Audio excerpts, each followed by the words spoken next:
ya muradukunda mwihangane ntabwo nshaka kumufata bimeze neza.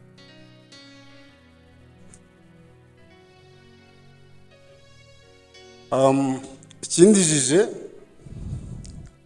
ngiye kuvuga kuri muzehe mu magambo makeya. Muzehe yamaze imyaka myinshi ataragira abana, niko batubwira. Kubw'amahirwe nza ndi uwa mbere, bavuze ko hari umukobwa wagiye ariko wowe ntawe nzi. Ubwo ntabwo namwitaga papa, ko murabizi amateka yabaye muri kino gihugu. Hari igihe wicaraga mu ishuri uri kumwe n'abana badafite ababyeyi, nkavuga ni nkomeza gukoresha ijambo bo badakoresha bishobora kubabangamira, nkahora mvuga muzehe. Biranshimishije ko papa agiye ndi hano nkagira icyo nkora kandi nta kintu atakoze. Ikindi ndashimira ko mama nawe mpaye urukundo kuri muzehe, ahoraga ambwira ko mwizera, so n'umunyakuri, warakoze. Mu muziki kugeza uyu munota nyambona ukuntu abandi bahanzi bastragoringa babandikira indirimbo, nta muntu uranyandikira indirimbo, ahubwo nawe yaragarukaga komante akavuga ati hano wabikoze wiruka. Tuzi rimwe na rimwe n'umuriro udahari tugacana itara rya peteroli kugira ngo dukoreshe umwanya dufite yakayi y'umwarimu tuyirangize. Ntaragera mu wakagiye cya section, ntaramenya umuziki, bari bazi ko kuri mu ishuri ntabaho, ariko yari muzehe. Nta mibare bantinyaga mu mibare, yari muzehe. Mu by'ukuri minervare kwari kujya gufata amatitre nkayazana mu rugo. Reka dukurikizeho Bitoko, ari nawe mfura ya muzehe. Nijye uvuga mbere yawe. Niba umukecuru abashe kuvuga nta kiniga, nizere ko nanjye bushobore kubisoza. Ndabashimira, ndabanza nshimira abantu bose badufashije. Bavuze oncle, bavuze n'abandi batamanshininze amazina, harimo Alice,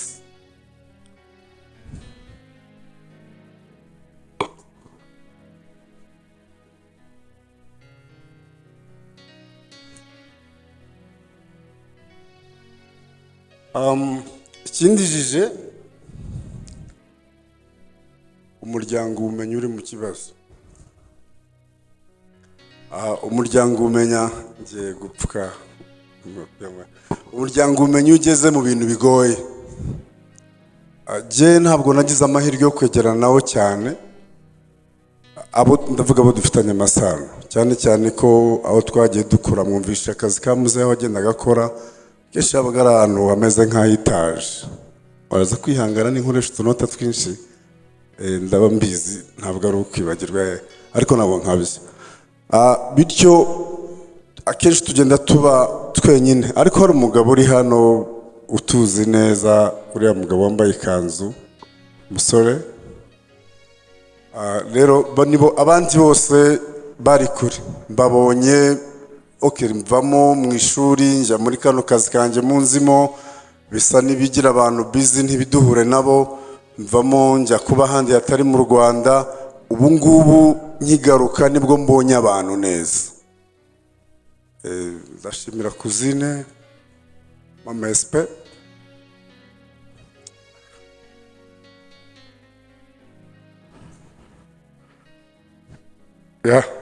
muradukunda mwihangane ntabwo nshaka kumufata bimeze neza. Nibyo rero ndashimira mwese, famiye ya muzehe, famiye yo kwa sebukwe. Mwakoze ibintu bikomeye mu gihe gitoya, ndabifite. Thank you. Mwakoze ibintu bikomeye mu gihe gitoya. Ntabwo turi abantu benshi kwa muzehe, yatubyaye turi batatu, umaze kugira abuzukuru batandatu n'umugore umwe. Rero ntabwo tubara, turakura. Ngiye kuvuga kuri muzehe mu magambo makeya. Muzehe yamaze imyaka myinshi ataragira abana, niko batubwira. Kubw'amahirwe nza ndi uwa mbere, bavuze ko hari umukobwa wagiye ariko wowe ntawe nzi. Ubwo nizi nk'imfura. Ubusanzwe asanzwe akunda abana, muragenda mubyumva. Rero agira umwanya wo kumfata, ubundi muzehe ntabwo baramuvuga mba mbizi ko bamwumva, ariko nzi ko hari ango ye nzi abandi batazi, nzi ubushobozi ashobora guha umuntu umwicaye imbere bitewe n'uko ameze akahava yamukunze, nari mbizi. Rero kuba yarabonye umutwe uri empty, umutwe uri vide, ukivuka uri mu busa, yangize uko ashaka. Mama warabizi n'ujya ubimbwira ngo abantu buriya ntabwo babizi kuri so ugenda, bitari mu mico, wenda sindamera nkawe, ariko yafashe andera mu buryo butatu. Uburyo bwa mbere, muzehe yakundaga gusenga, muzehe yakundaga ibintu bijyanye n'ubumenyi, yagiraga amatsiko yo gusoma ishuri, muzehe agakunda ubukorikori.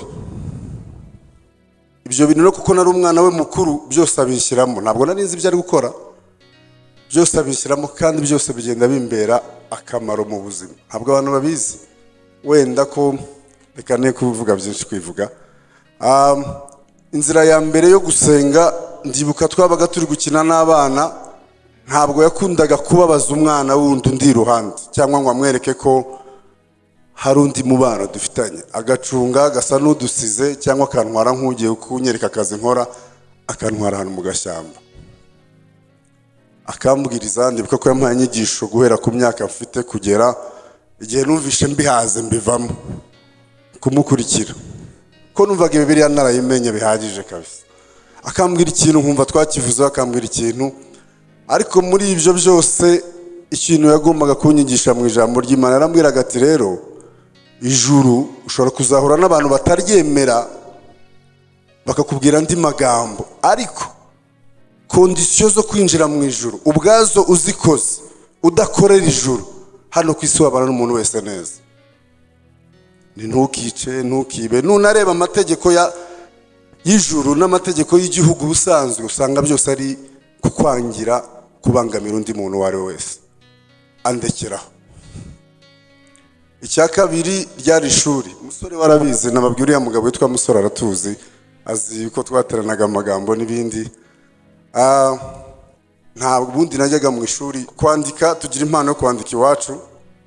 Akenshi najyaga mu ishuri bakampa note ngo mfatire abandi banyeshuri kubera ko tunashushanya. Icyo gihe niba ari biology bakaba bazi ko icyo muri kwigaho nimba babimpaye ndi busige nshushanyije, bigatuma ntahana amakaye y'abarimu. Umwarimu ukamufatira note akaguha ikayi ye, genda nawe ufatire note mu rugo. Yakaye ugasanga irimo note z'igihembwe cyose. Mama waratuzi rimwe na rimwe n'umuriro udahari tugacana itara rya peteroli kugira ngo dukoreshe umwanya dufite yakayi y'umwarimu tuyirangize. Ubundi mu ishuri abantu twiganye muri inférieur, ntaragera mu wakagiye cya section, ntaramenya umuziki, bari bazi ko kuri mu ishuri ntabaho, ariko yari muzehe. Nta mibare bantinyaga mu mibare, yari muzehe. Mu by'ukuri minervare kwari kujya gufata amatitre nkayazana mu rugo, nta kindi nari nzi ko nigira. Ibyo byose byagiye bimfasha. Nyuma yaho icya gatatu rero ari nacyo nenjoyingaga cyane papa. Okay, ntabwo namwitaga papa ko murabiza amateka yabaye muri kino gihugu. Hari igihe wicaraga mu ishuri uri kumwe n'abana badafite ababyeyi, nkavuga ni nkomeza gukoresha ijambo bo badakoresha ushobora kubabangamira, nkahora mvuga muzehe.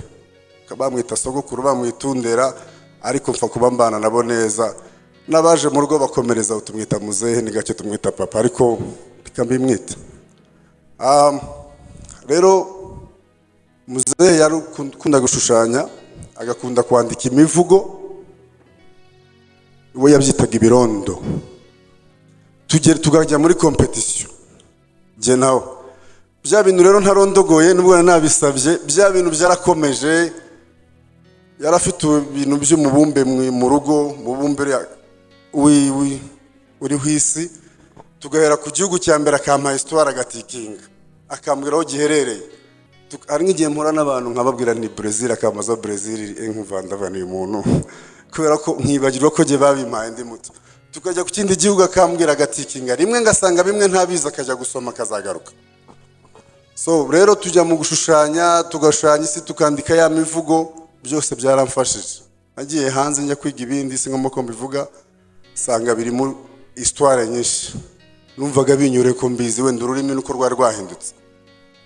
Ibyo gushushanya no kwandika nize secondaire ntabwo nasabaga argent de poche igihe navuye mu rugo njya ko nize ndi mu externe kenshi kubera guprofita kwanyigisha.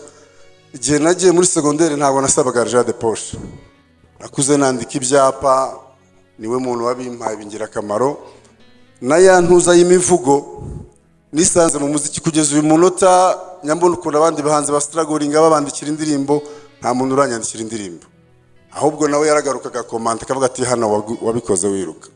So rero yageze igihe tuve muri ibyo arambwira ati ngeze maze kugera mu myaka nka 14 hari igihe ugera umubyeyi ukumva okay ntacyo ntagukuyeho. Mvamo ubundi rimwe yaje kumbwira arambwira ngo uzi Kirondwe ndakeka ari abantu bakizi, nagasimba gafata inka cyangwa irindi tungo riba mu byatsi, iyo kagifashe gakunda kubyibuha, gakunda kubyuka kakunywa amaraso. Natinze ngiye gusoza. Gakunda kubyibuha. Arambwira ati ikirondwe ku nka kiba gisa neza, ariko iyi nka igize ikibazo ntabwo kibaho. Arambwira ati ubu ngubu risamba nkubona urya imiceri n'ibyayo umeze neza, ariko utanyira utekereze kuzakora ubuzima wenyine. Ankorera uko rero twagezeho ahura na compassion, afata abana neza, barana abantu bose neza. Biranshimishije ko papa agiye ndi hano nkagira icyo nkora kandi nta kintu atakoze. Ikindi ndashimira ko mama nawe mpa rukundo kuri muzehe, ahoraga mbwira kumwizera, so no munyakuri warakoze. Twabaye inshuti, twakoze byinshi, hari byinshi nari kuvuga ariko ndakeka narekera aho ngaho. Mwakoze kandi kudutabara. Hari ikindi nibagiwe kuri uyu mugabo ni murumuna we, nawe yaraje turabana kwa muganga ananirwa gutaha, muzehe hari indarangiza tukiri kumwe, nawe ndamushimiye, murakoze cyane. Murakoze, mwagenda mama.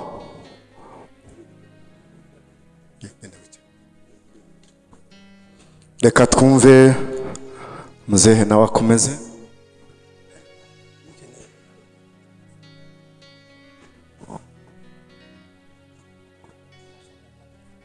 Cyubahiro n'abyiringiro n'ishimo nimuze na nyamba. Abana banje nimuze.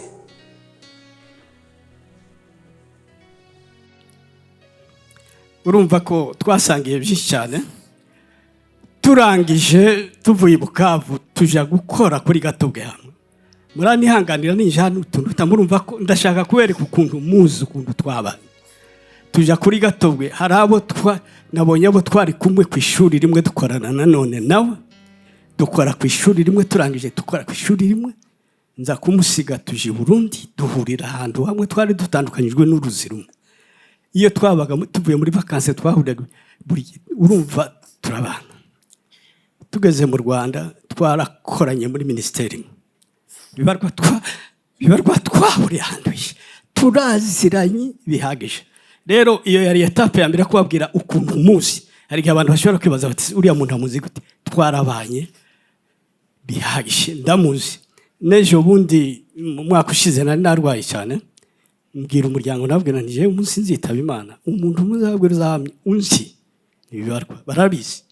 Nejo bundi yitaba Imana, watumenyesha amakuru n'umwana wacu uri hanze.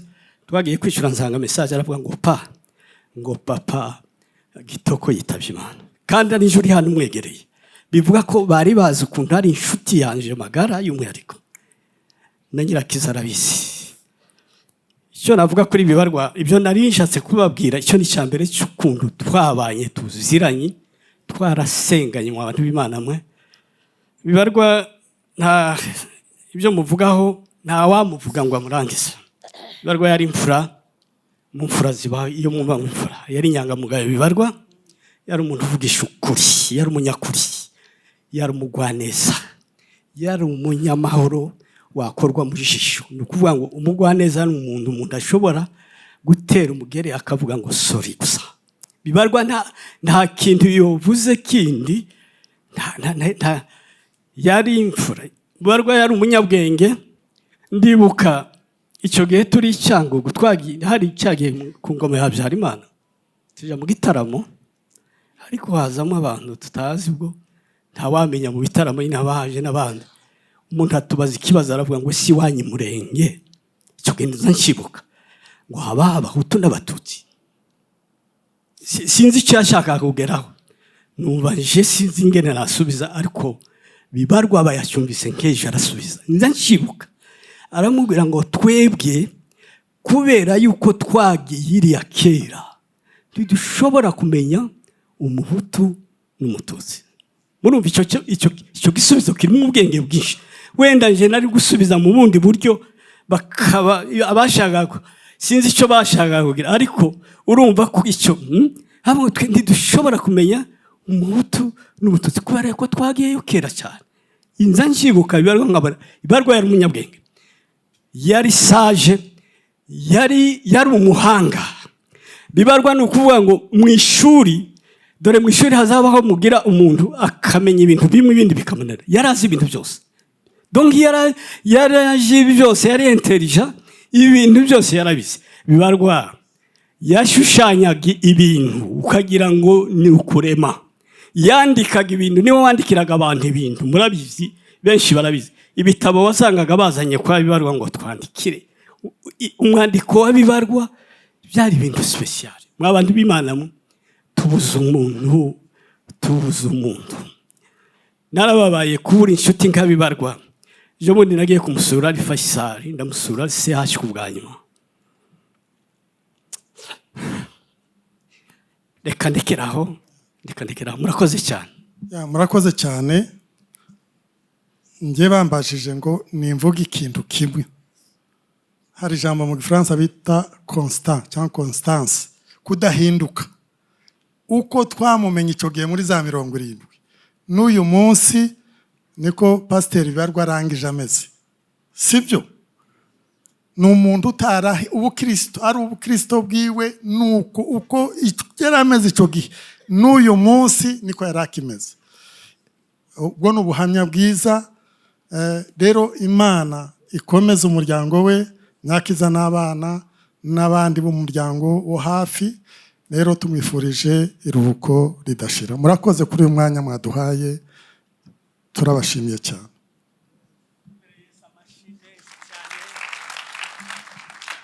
Amen. Kandi Yesu abihanganishe. Tugiye kumva umuvugabutumwa wa mbere. Reka dusabe mushumba Simon Asengimana, hanyuma turaza kumva umukozi w'Imana Sebineza Gatungo mu ijambo ry'Imana. Dufite abavugabutumwa, muraza kwihangana, turatarama kandi dukoresha ibihe neza. Ngira ngo n'aba banyaruningu ntibatinze cyane.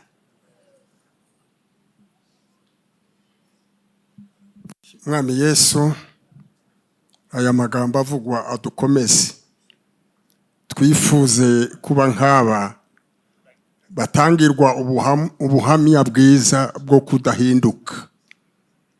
Twumva aya magambo kuko umukirisitu atakwiye guhinduka mu byo kwizera. Amagambo agiye kuvugwa aha, dusengeye abavuga butumwa, ubanza n'uheruka. Mu izina rya Yesu wiyerekane nk'Imana hagati yacu, bitume duhumurika, dushira ubwoba, tureme nk'abagabo, duhagarare tudatinya urupfu. Izina ryawe nirihabwe icyubahiro, mu izina ryawe ryera. Amen.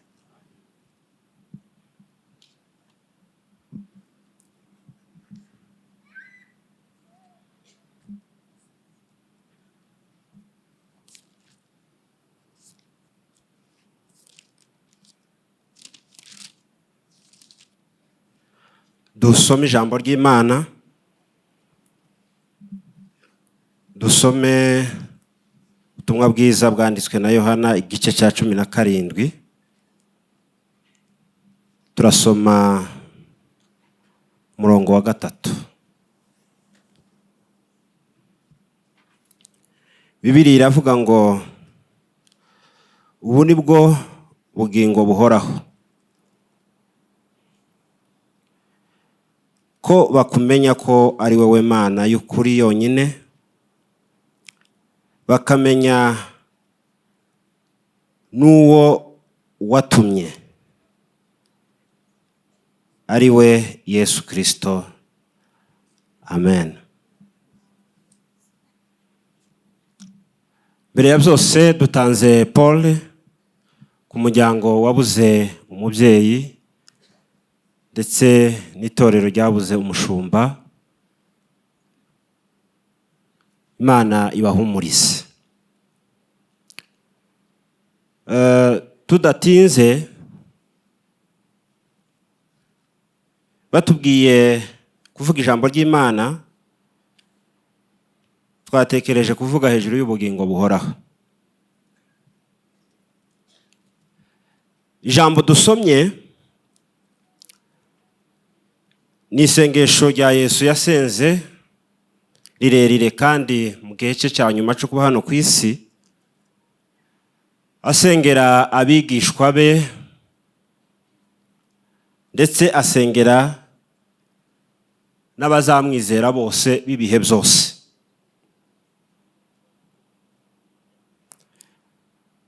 Arimo asenga yasobanuye ubugingo buhoraho. Aravuga ngo ubu nibwo bugingo buhoraho. Kuvuga ngo mu isengesho Yesu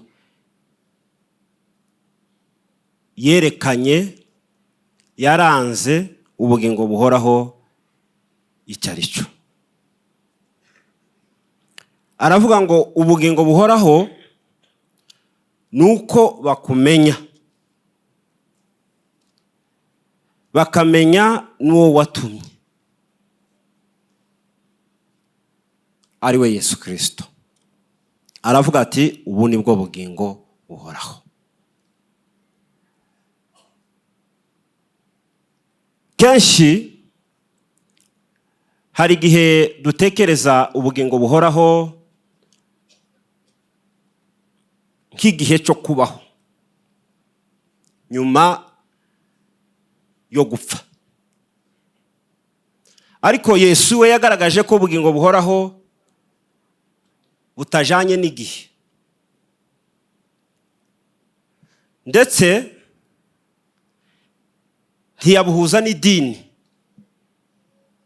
ntiyabuhuza n'itorero. Akoresha ijambo risa n'iryoroheje kandi umuntu yavuga ngo ese Yesu kubera iki yahisemo iri jambo? Aravuga ngo ubugingo buhoraho ni ukumenya. Aravuga ngo ariko bakumenye kuko ari wowe Mana y'ukuri yonyine. Hari izindi mana, ariko Imana y'ukuri abantu kugira ngo babone ubugingo buhoraho nuko bakumenya ko ari wowe Mana y'ukuri yonyine, bagasubira bakamenya n'uwo yatumye. Iri jambo kumenya ntabwo ari ukumenya ari ubumenyi bwo mu mutwe, ntabwo ari ubumenyi umuntu asoma. Ni ijambo yakoresheje ashaka kwerekana umubano, ashaka kwerekana isano. Mu yandi majambo, Yesu yaravuze ngo ubugingo buhoraho ni isano umuntu agirana n'Imana by'iteka ryose. Ni umubano umuntu aba afitanye n'Imana, ni ukwegerana n'Imana bikomoka mu kuba Imana yaramubyaye. Inkomoko y'ubugingo buhoraho bukomoka mu kubyarwa n'Imana. Ndagira ngo nsobanure ubugingo buhoraho mu majambo nk'atatu. Ijambo rya mbere, ubugingo buhoraho ni umubano umuntu agirana n'Imana ari hano ku isi, ukomoka mu kubyarwa nayo, ndetse akagira ubugingo nk'ubw'Imana ifite. Mu yandi majambo, ubugingo buhoraho iyo umuntu abwakiriye aba asangiye n'Imana kamere yayo. Mu yandi majambo, uko kwegerana n'Imana, uwo mubano w'Imana, umuntu aba iwe n'Imana aba yahindutse ikintu kimwe. Niyo mpamvu Bibiliya tubwira ngo niwe waduhesheje kugabana, gusangira nayo kamere yayo. Abantu bose bafite ubugingo buhoraho ni abantu bafite isano n'Imana, bafite kamere n'Imana. Ubugingo Imana ifite nibwo nabo bafite. Ijambo rya kabiri, ubugingo buhoraho, Bibiliya iravuga ngo Yesu wenyine yaravuze ngo nije bugingo. Mu yandi majambo, ubugingo buhoraho ni umuntu. Nije nzira, n'ukuri, n'ubugingo. Ubugingo buhoraho ni umuntu, ni Imana ubwayo yaje mu isi yonyine iravuga ngo nije bugingo. Yesu yageze kwa Mariya na Marita, Lazaro yapfuye, aravuga ngo nije kuzuka, ni nanjye bugingo. Unyizera nubwo azaba yarapfuye azabaho, kuko ari nje bugingo. Mu yandi majambo, ubugingo buhoraho isoko yabwo ni Yesu. Ubugingo buhoraho kubuhabwa ni ukugirana isano n'uwo Yesu. Niyo mpamvu yavuze ngo ubu nibwo bugingo buhoraho, nuko bakumenya ko ari Imana y'ukuri, bagasubira bakamenya n'uwo yatumye, kuko uwo yatumye niwe bugingo. Iyo tuvuze ngo abizeye bafite ubugingo buhoraho, nta kindi tuba tuvuze. Ijambo ry'Imana riba rivuze ngo baramwizeye Yesu amaze gupfa no kuzuka, Kristo ahinduka ubugingo bwabo. Ubugingo bwa Yesu n'ubugingo bwabo buhinduka ikintu kimwe. Bibiliya iravuga ngo Yesu Kristo niwe bugingo bwacu, ngo niyerekanwa, ngo natwe tuzerekanwa turi mu bwiza. Ubugingo buhoraho mu yandi majambo ni Yesu Kristo mu buzima bwacu. Ikindi, ubugingo buhoraho ni ukwimuka, ni ukuva muri eta imwe, kuva mu mimerere imwe ukaja mu yindi.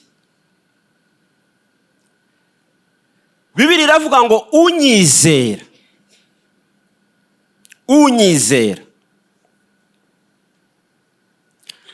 umuntu wumva ijambo ryanje akanyizera, ntabwo Bibiliya ivuga ngo azabona, ntabwo Bibiliya ivuga ngo azahabwa. Bibiliya iravuga ngo abafite ubugingo buhoraho ako kanya. Ntabwo ikoresha inzagihe ngo azabubona, azabuhabwa. Bibiliya iravuga ngo abafite ubugingo buhoraho. Mu yandi majambo, ubugingo buhoraho ni umurage umuntu ahabwa kubwo kumva ijambo ry'Imana. ni umutungo umuntu atunga ari hano ku isi agendana, akawugira nk'uko umuntu atunga ibindi bintu, agatunga ubugingo aba afite. Ni possession, ni ikintu afite yahawe, kandi akagihabwa kubwo kumva ijambo akaryizera. Hepfo aravuga ngo aba yaravuye mu rupfu aba yarageze mu bugingo. Ni ukuvuga ngo yimutse, yavuye mu rupfu. Mu yandi majambo Bibiliya iravuze ngo abantu bose batarumva ijambo ry'Imana, batararyizera, batarumva ibya Yesu, batarumva iby'umusaraba, nubwo bagenda, nubwo barya, nubwo bavuga, nubwo tuvuga ko bariho, ariko Bibiliya iragaragaza ko bari muri eta y'urupfu, bakiriweho iteka kandi bariho.